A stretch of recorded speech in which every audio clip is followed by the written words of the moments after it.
I am Deputy CEO of Human Relief Foundation, and I've been with the Human Relief Foundation's 20 years.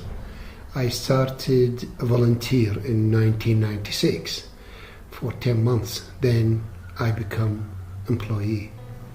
Started just for a simple thing, typing, designing leaflets, and I used to work on Mac in that time, and then become year after year. I raised my experience, I got my strength, then become office manager, become then deputy CEO.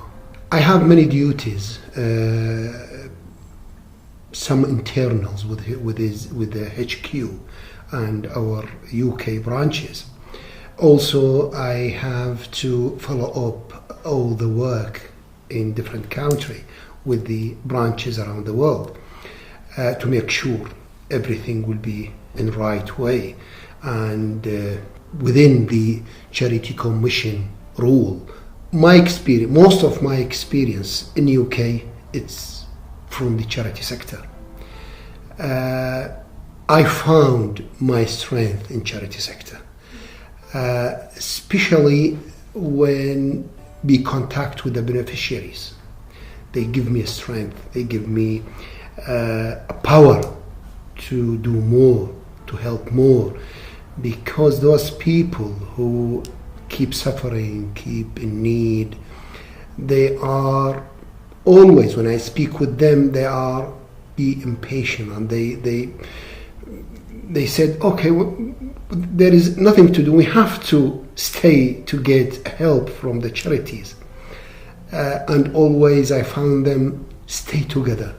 That give me a power and give me a strength to help them to work more, me and HRF team, to bring more aid, more help to them to relieve their suffering.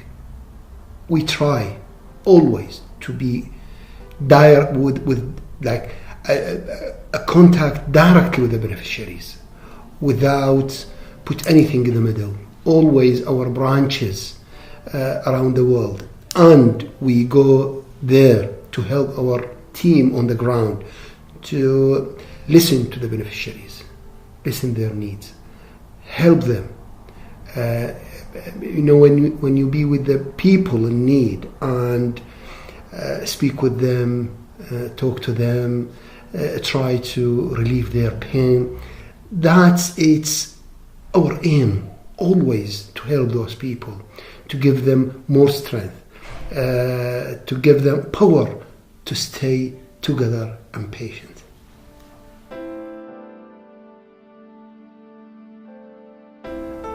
It's a lot of stories, but there is a few stories which is still, when I remember them, I feel very sad. The first story, we met one Syrian man in Greece, in Kos Island. He lost all the families while they crossed the sea. And he was in very difficult situation. He's just, when we ask him, when we sit with him, start crying. He lost his family, wife, 2 sons, and daughter. And when we listen to his story, something, you feel it as, I felt it because I'm father. When he said they put my wife and son and daughter next to me as a buddies, he said 5 minutes ago they are on the boat with me, and 5 minutes later all of them passed away. I can't describe how he was sad when he talked about this situation. And also he refused to leave the island because he said one son is still missing. I'm not going to leave this land without finding my son. and we promised him to help him to get this, and within 3 days he found the police patrol found his son in another island, but because they checked DNA, and I said, I'm happy now. That's it. That's fine. Now I know all my family passed away. I'm leaving this island. I'm still in contact with him. He's getting better. He's in Australia now. He's getting better. He's getting treatment. He's getting help from the authority there. That's one. The second one, also in same island. Early morning, we found 2 girls and a boy walking around the beach. We asked them, "What are you doing here?" The older girl is 11 years, and 9 and 7. She said, "We just arrived in the boat. We don't know what shall we do." "Where's your parent?" She said, "While we crossing the border between Syria and Turkey, start fighting the 2 groups, and my father went in direction, my mother went in another direction, and we waited there a long time, and nobody come. Like my father, we don't know where it was. Mother, we don't." And the people who approached us said, "Why are we waiting here? It's very dangerous for you." We went with them. We don't know where. And when they came to Turkey, they haven't any money, they haven't anything. Then people, because they found them as their children, and they took them with them across the sea. It's this type of situation, we don't know. By end of the day, we took them to the UN agencies who look after the children, and they got them. They gave them accommodation. Again, when I saw them, it's like son and daughter. They are very young. 11 years girl. She need mother, but she become mother suddenly. And the other story, which is in Jordan, a lady. We went to a hospital to visit the illness people, which is there in private hospital, and they took us to one lady. That, "Please speak with her." I asked her, what you doing here, sister? She said, "I'm waiting my son to die and they leave the hospital." Why? She said, "He got a heart problem and they need that amount to do operation, unless they told me within a week or less he will die." This one of the thing gave me a proud. It's because we helped this lady. Within one night, we collect the money. They did next day the operation, and her son survived. This is give me a power, give me a passion. If I can't help those people, that's enough. That's what I'm looking for. That's what I'm looking for. Nothing else.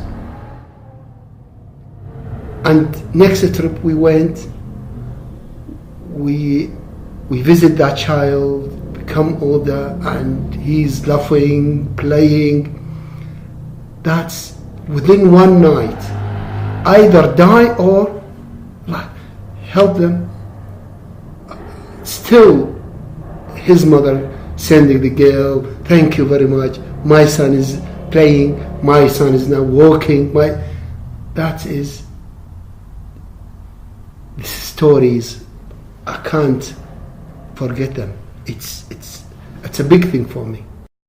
Human Relief Foundation have been working with refugees all across Europe and the rest of the world. Over the past several months, we've been following the refugee crisis, and it brings us here today to Kos in Greece. Now, unfortunately, not everybody makes it. Today, we're at a graveyard. This is an all Muslim burial ground, and just walking around, seeing all the different graves, what really struck me was the different ages that I was seeing on these graves. Over on that side over there, we have a grave of a baby that's only 1.5 months old. Here we have children only 2 years old, and here we have people 20 years old, 30 years old, 40 years old, all types of different nationalities, all types of different ages, and I'm sure all types of different stories. Everybody trying to make it to a safer place, but unfortunately losing their life on the way. This Ramadan, we have 4 teams going in different countries to help people who suffer, like Syrian, like in Mosul people, and we are going to visit Bangladesh also, to visit the Rohingya people, which is in need, the Burman people. And that's I think I encourage all the donors to give, and we are showing them their donation to go direct to the beneficiaries without any middle organization or middle, to make sure the donation go to those people who are suffering, especially in this time in different country. And to encourage people when we share their stories live on Facebook or on Twitter, live with the people or our donor, to satisfy them, your money will be in the beneficiary's hand within hours, not in days, within hours. And that's what we did last Ramadan. Direct, people start contacting us there. Please give. We are paying. We keep watching our account, our donation line. It's keep coming, and we keep delivering the aid to the needy people.